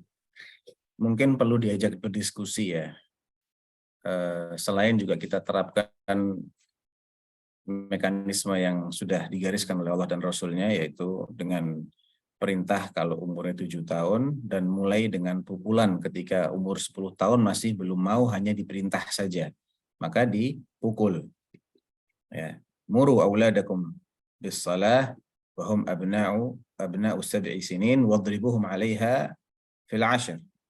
Perintahkan anakmu untuk sholat ketika berumur 7 tahun dan mulai pukul mereka ketika berumur 10 tahun. 7 tahun maupun 10 tahun patokannya Hijriyah, bukan Masehi. Jadi lebih cepat daripada tahun Masehi. Selain itu, juga perlu ada diskusi ya. Karena mungkin orang ini tidak mau sholat karena dia nggak tahu apa sih pentingnya sholat. Dan apa ruginya kalau saya nggak sholat. Apa fadilahnya kalau saya sholat. Nah, itu perlu diberi penjelasan, diberi pendekatan, sentuhan. Ya, kalau anak perempuan kan lebih mudah disentuh perasaannya. Ya, kalau dia melihat ibunya sampai nangis misalnya, mengharapkan dia mau sholat, diharapkan itu akan lebih menyentuh. Kemudian juga di sekeliling dia ini orang-orangnya sholat apa tidak? Jangan-jangan sekeliling dia orang-orangnya masih malas-malasan sholat. Atau dia bergaul dengan orang-orang yang menyepelekan sholat. Sehingga dia merasa sholat itu nggak penting. Buktinya fulan juga nggak peduli dengan sholat. Nah, ini yang berarti perlu juga kita pikirkan. Karena orang dipengaruhi dengan lingkungannya. Nah, lingkungannya harus dirubah, dipindahkan dia ke lingkungan orang-orang yang baik. Wallahu a'lam. Kita ke penanya selanjutnya. Nur Hikmah, silakan Kamik. Assalamualaikum warahmatullahi wabarakatuh, Ustadz. Waalaikumsalam warahmatullahi wabarakatuh. Mau tanya, Ustadz. Seorang ibu yang sudah berusaha membimbing anaknya, menyekolahkan anaknya di sekolah yang agamanya baik, namun qadarullah sang anak tersebut setelah dewasa dia tidak mau lagi belajar agama. Apalagi yang harus diperbuat oleh ibunya, Ustadz? Ya sudah, dia sudah melakukan apa yang menjadi tugasnya dia. Ibu tidak akan bertanggung jawab apapun selain memberikan nasihat. Pada dasarnya ketika anak itu sudah balik, dia sudah bertanggung jawab terhadap dirinya sendiri. Nah, ketika ibu sudah mengupayakan sejak dia sebelum balik, maka jelas ibu tidak lagi bertanggung jawab apapun pada anaknya yang sudah diarahkan, sudah dinasihati. Ya kita, ibunya atau bapaknya atau saudaranya hanya bisa menasihati dengan hikmah ya, dengan bijak, kemudian mendoakan. Selebihnya itu bukan lagi kewajiban siapapun. Ya. Fadzakir innama anta mudzakir. Allah mengingatkan nabinya agar menunaikan yang menjadi tugasnya Nabi itu memberi peringatan. Karena sejatinya engkau hanya bisa memberi peringatan, mengingatkan saja. Lasta alaihim bimusaitir. Kau tidak punya kekuasaan, tidak berkuasa untuk mengarahkan hatinya siapapun. Itu Nabi, apalagi kita. Ya, Nabi dengan segala kelebihannya sebagai seorang Nabi, dengan ilmunya, dengan ketakwaannya aja tidak bisa memastikan bahwasanya orang-orang yang didakwahi itu pasti akan nurut, pasti akan mengikuti. Kan ada juga orang yang didakwahi oleh Nabi tetap kafir. Ya. Oleh karena itu, walaupun kita ini sedih, mungkin ya kecewa, sebagaimana Nabi juga sedih, Nabi juga kecewa, Bahkan Allah menyebutkan fala'allaka bakhi'un nafsaka 'ala atharihim illam yu'minu bihadzal hadithi asafa. Di surat Al-Kahfi itu ayat-ayat awal itu, hampir-hampir saja engkau ini bunuh diri wahai Muhammad karena sedih mereka nggak mau beriman kepada ajakanmu. Tapi kita nggak boleh terlalu berlarut dalam kesedihan. Ya sudah, Allah pasti punya rencana lain. Mungkin belum sekarang, suatu saat. Yang penting kita sudah tunaikan tanggung jawab kita. Kita bisa mengambil ibrah, bisa mengambil pelipur lara dari Rasulullah SAW. Beliau sudah berusaha maksimal untuk mengajak pamannya yang tercinta Abu Thalib agar mau masuk Islam, namun Allah punya kehendak lain dan pasti ada hikmahnya. Dan usahanya Nabi tidak dikatakan gagal.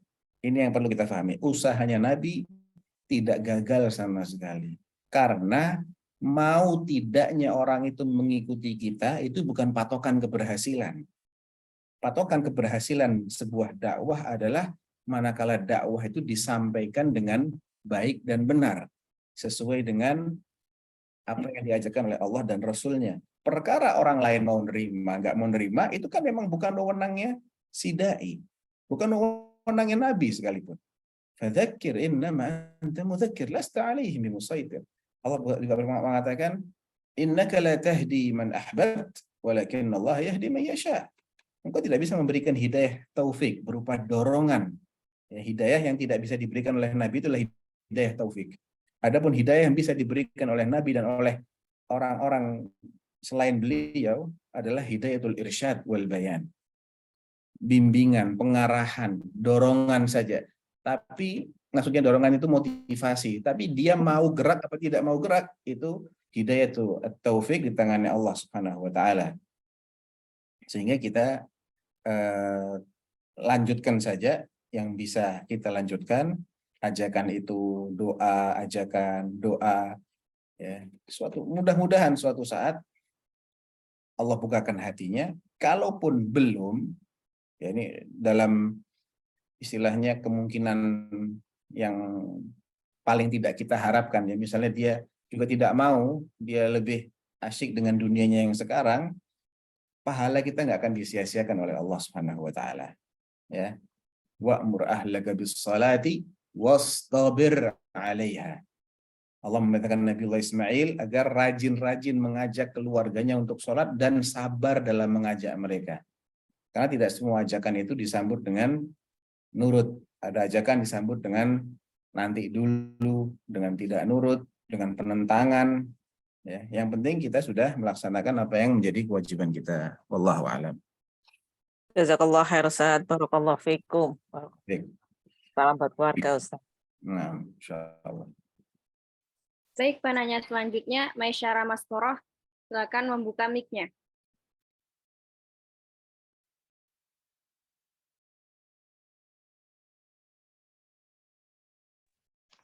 Baik, Assalamualaikum Ustaz. Waalaikumsalam warahmatullahi wabarakatuh.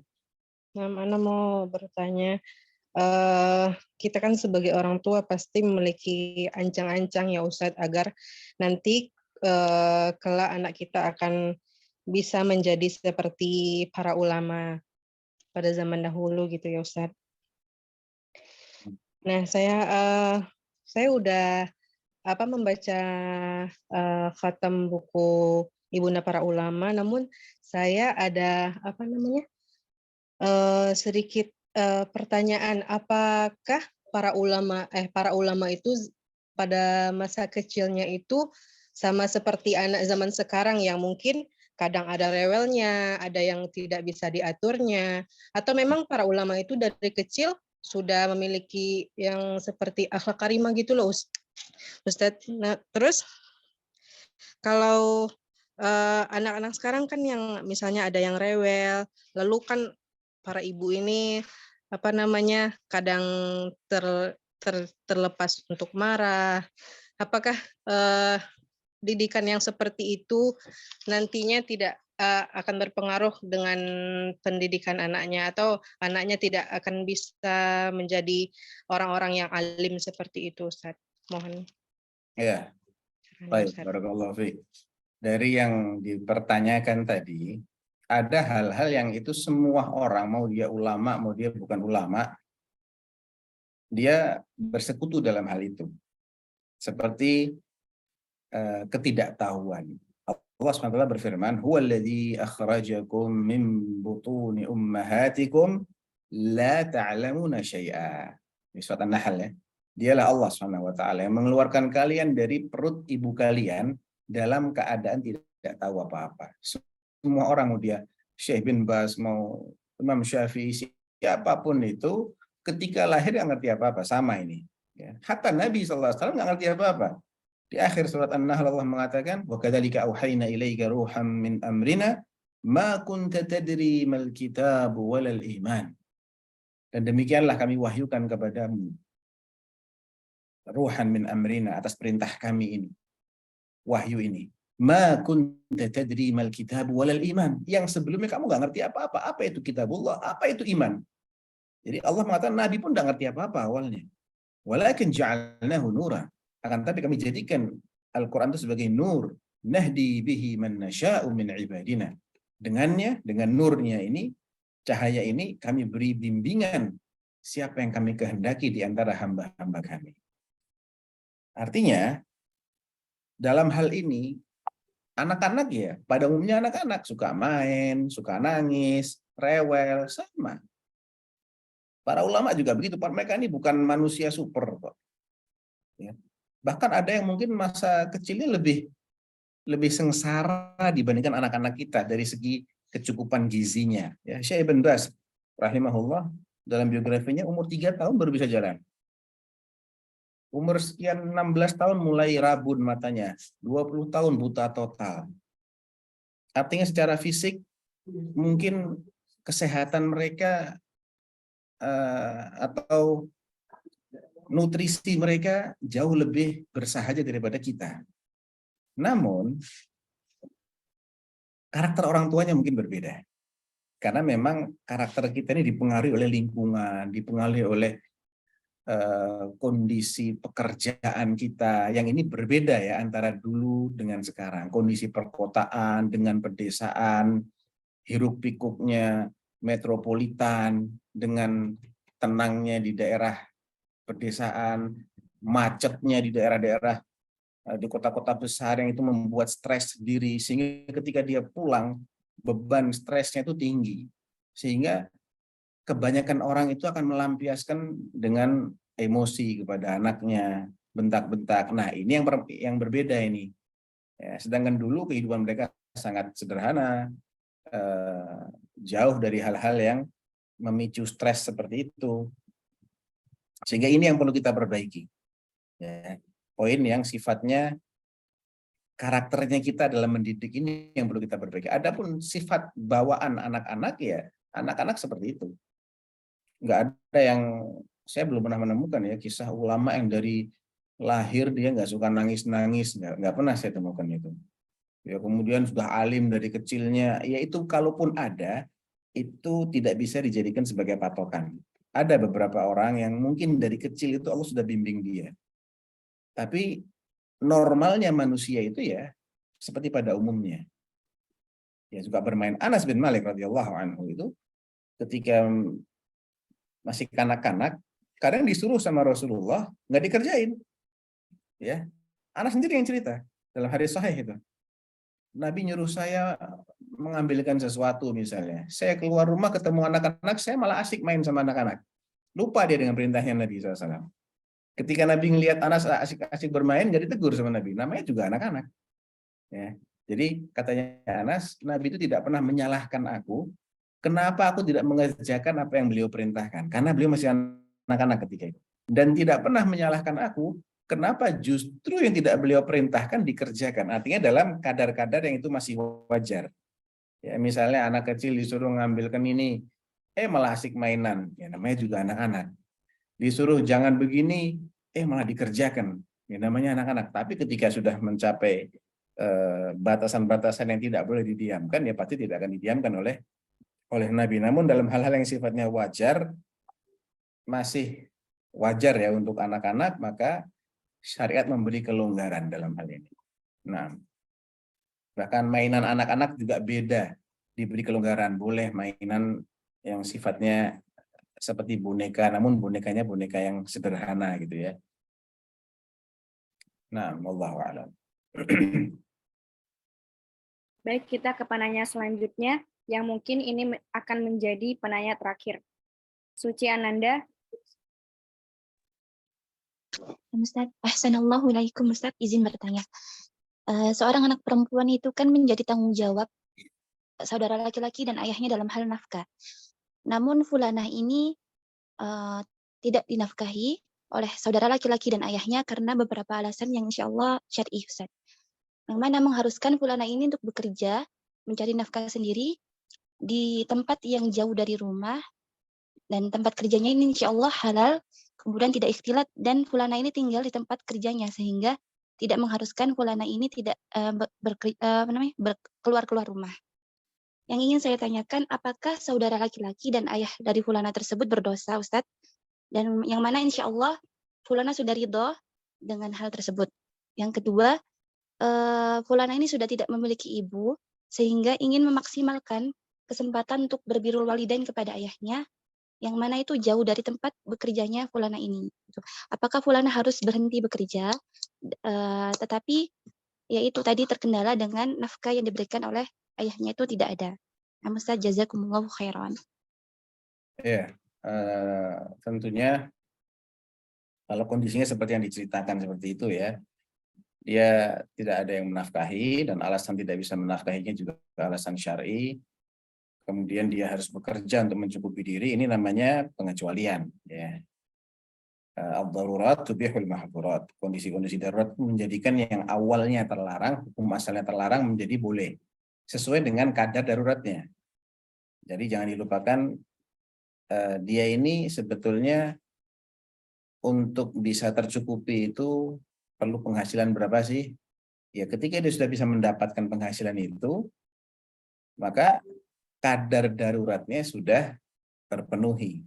Tidak boleh melakukan lebih dari yang sudah lebih dari yang dia perlukan. Kalau memang itu mengharuskan dia untuk saya nggak tahu apakah itu sampai safar apa tidak ya. Jauh itu kan bisa jadi safar, bisa jadi tidak perlu safar. Intinya kalau dia memang bisa menghindari ikhtilat, dia bisa menghindari dia tetap bisa menjaga hijabnya dalam pekerjaannya itu syar'i, dengan niat dia ingin menafkahi dirinya dan juga ingin birrul walidain kepada orang tuanya, walaupun birrul walidain tidak terbatas hanya pada itu. Birrul walidain itu bisa dengan memberikan apa saja yang bermanfaat bagi orang tua. Bisa dengan santunan, bisa dengan doa, bisa dengan bantuan tenaga, bisa dengan kunjungan. Apapun yang bermanfaat itu termasuk birrul walidain. Nah, bahkan setelah orang tua meninggal pun masih bisa birrul walidain. Ibnu Umar radhiyallahu anhu meriwayatkan dari Nabi SAW, inna minal birri ba'dal birri ayyabarra ar-rajulu ahla wuddi abi. Termasuk birrul walidain setelah orang tua meninggal adalah ketika seseorang membaiki keluarga dari sahabat baiknya orang tua. Jadi bukan hanya orang tuanya, bukan sahabatnya orang tuanya, tapi keluarga dari sahabatnya ini pun juga bisa menjadi benang merah kita untuk baik kepada orang tua kita. Misal nih, kita tahu ayah kita punya sahabat dekat, ibu kita punya sahabat dekat, si fulan dengan fulanah misalnya. Fulan dan fulanah ini masih hidup, kita baikin dia, itu birrul walidain juga. Atau kita baikin anak-anaknya dia, ya, yang mungkin seumuran dengan kita atau masih turunannya, cucunya dia. Itu juga termasuk birrul walidain kita kepada orang tua. Ibnu Umar pernah mengamalkan ini. Suatu ketika beliau safar, dan biasanya orang kalau safar itu selain dia naik unta, dia juga menyiapkan himar, keledai. Karena naik unta itu sangat melelahkan, ya pinggang itu kan cepat capek kalau naik unta.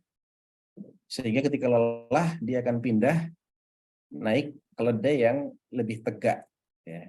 Posisi duduknya itu lebih tegak. Namun keledai tidak akan kuat lama-lama. Nah, ketika sudah hilang capek di pinggangnya itu, dia akan pindah lagi ke unta lagi. Jadi keberadaan keledai dalam suatu safar itu sangat penting. Nah, Ibnu Umar ketika itu ketemu dengan seorang badui. Setelah berkenalan, si badui ini dikasih surbannya Ibnu Umar dan dikasih keledainya Ibnu Umar. Nah, melihat kok banyak banget dikasihnya si badui ini, ketika itu kalau nggak salah namanya Nafi' atau Salim ya, entah itu budaknya Ibnu Umar atau anaknya Ibnu Umar, bilang, kenapa engkau berikan orang badui ini himar, keledai yang sangat penting buat kamu dalam perjalanan, dan kamu berikan juga surbanmu yang untuk menutup kepala biar nggak kepanasan. Kenapa? Dia cukup kamu kasih 2 dirham sudah senang. Orang badui kok. Apa kata Ibnu Umar? Inna aba hadza kana sadiqan li Umar. Bapaknya dia itu sahabatnya Umar. Wa inna minal birri ba'dal birr ay yabarra ar-rajulu ahla wuddi abi. Dan termasuk kebajikan birrul walidain setelah orang tua kita meninggal adalah kita berbuat baik kepada keluarga dari sahabatnya orang tua. Jadi tidak hanya terbatas ketika orang tua kita masih hidup. Nanti suatu saat kalau sekarang belum mampu, tidak berarti tertutup sama sekali, tidak. Namun masih ada peluang-peluang lain seperti dengan mendoakan, bersedekah, dengan meniatkan pahalanya untuk diri kita dan untuk orang tua kita, atau mewakafkan sesuatu. Masih banyak peluang-peluang untuk birrul walidain. Wallahu ta'ala alam. Kayaknya udah habis waktunya ya. Masya Allah, banyak sekali antusias para peserta untuk memanfaatkan waktu yang sangat emas ini. Namun karena keterbatasan waktu, kami mohon maaf hanya bisa mencukupkan sesi tanya-jawab sampai di sini. Sebelum memasuki sesi selanjutnya, dimohon kepada seluruh peserta untuk menurunkan tangannya dan dilarang angkat tangan sebelum Ustadz selesai menyampaikan soal. Dan kita ingatkan kembali agar seluruh peserta mengisi link absen yang telah kami kirim di grup WA yang akan berakhir bersamaan dengan berakhirnya meeting Zoom kita pada hari ini. Tanpa mengurangi rasa hormat kami, langsung saja kami memohon kepada Ustadz Hafizakumullah Ta'ala untuk memberikan 2 pertanyaan kepada peserta yang dimulai dengan 1 pertanyaan terlebih dahulu. Baik. Pertanyaannya adalah, apa ciri-ciri wanita salihah yang tadi saya sebutkan? Ada 2 dalam Al-Quran, ada 2 lagi tambahannya dalam hadis. Silahkan. Ini yang angkat tangan banyak nih. Yang menunjuk siapa ya? Bisa Ustadz yang menunjuk. Baik. Berarti jawabannya 4 ya. Coba Ibu Nur Hikmah atau ya Nur Hikmah itu NH, silahkan.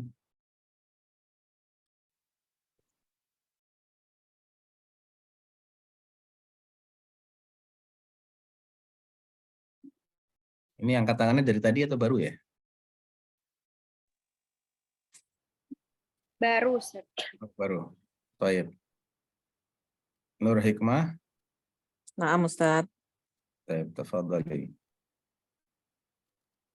Ciri-ciri wanita salihah, taat beribadah kepada Allah, menjaga dirinya ketika suaminya tidak ada di rumah, memiliki sifat sabar ketika anaknya menjadi yatim, al-hulum, rela untuk tidak menikah demi untuk bisa maksimal mengurus anaknya. Yang keempat? Yang keempat, apa ini tadi? Paling bisa menerima kondisi ekonomi suaminya, tidak boros dalam membelanjakan keuangan suaminya. Masya Allah, barakallahu fiik. Ahsanti. Barakallahu. Jawabannya. Baik. Pertanyaan yang kedua,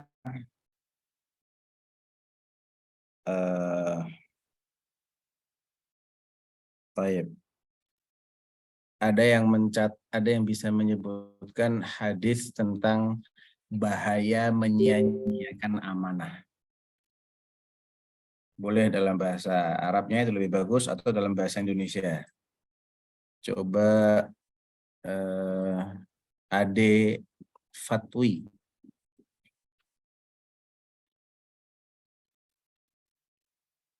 Silakan Ade Fatwi. Assalamualaikum Ustadz. Assalamualaikum warahmatullahi. bunyinya itu saya tadi catat dalam bahasa Indonesia. Baik. Tiap hamba yang diamanahi untuk mengurus jumlah orang, lalu kemudian ia mati dalam keadaan mengelabui atau tidak benar-benar tulus mengupayakan kebaikan untuk yang diurusnya, maka Allah haramkan surga baginya. Masya Allah. Barakallahu fiik. Hadisnya riwayat siapa tahu? Tertulis nggak? Atau nggak nyatet? Oh, Ustaz, Bukhari dan Muslim apa ya? Kalau misalnya. Nah, betul. Barakallahu fiik. Ahsan. Dua pertanyaan ya? Sudah ya? Nah, Ustaz.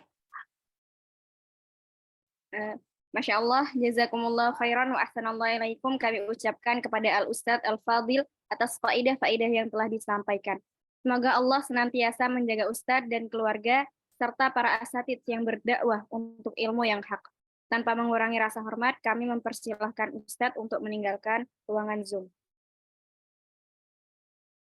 Assalamualaikum warahmatullahi wabarakatuh. Waalaikumsalam warahmatullahi wabarakatuh. Alhamdulillah, kita telah melewati serangkaian sesi acara pada pagi hari ini dengan lancar dan tentunya atas pertolongan Allah Subhanahu wa Ta'ala. Semoga ini tidak menjadi pertemuan terakhir kita, karena kami memiliki satu webinar lain yang tidak kalah menarik, yaitu webinar parenting pendidikan tauhid di usia dini bersama Ustadz Abu Salma Hafizahullah Ta'ala yang akan diselenggarakan pada pekan depan, tepatnya hari Ahad tanggal 20 Agustus 2023 pada jam 8 pagi. Bagi yang belum mendaftar, bisa mendaftar melalui link yang nanti akan kami share melalui grup WA. Kepada peserta yang telah berhasil menjawab pertanyaan, dimohon untuk menjapri salah satu admin kami dengan format nama lengkap, domisili, dan nomor telepon aktif atau nomor rekening bank. Baik, kita tutup acara pada pagi ini dengan mengucapkan hamdalah. Alhamdulillahirrabbilalamin. Saya mewakili panitia kelompok 5 KKN Putri STD Imam Syafi'i Jember 2023, memohon maaf yang sebesar-besarnya atas kekurangan dan hal-hal yang kurang berkenan selama acara ini berlangsung. Mari kita tutup bersama acara ini dengan doa kafaratul majelis. Subhanakallahumma wa bihamdik, asyhadu an la ilaha illa ant, astaghfiruka wa atubu ilaik. Wassalamualaikum warahmatullahi wabarakatuh. Kepada semua peserta, dipersilahkan untuk meninggalkan ruangan Zoom.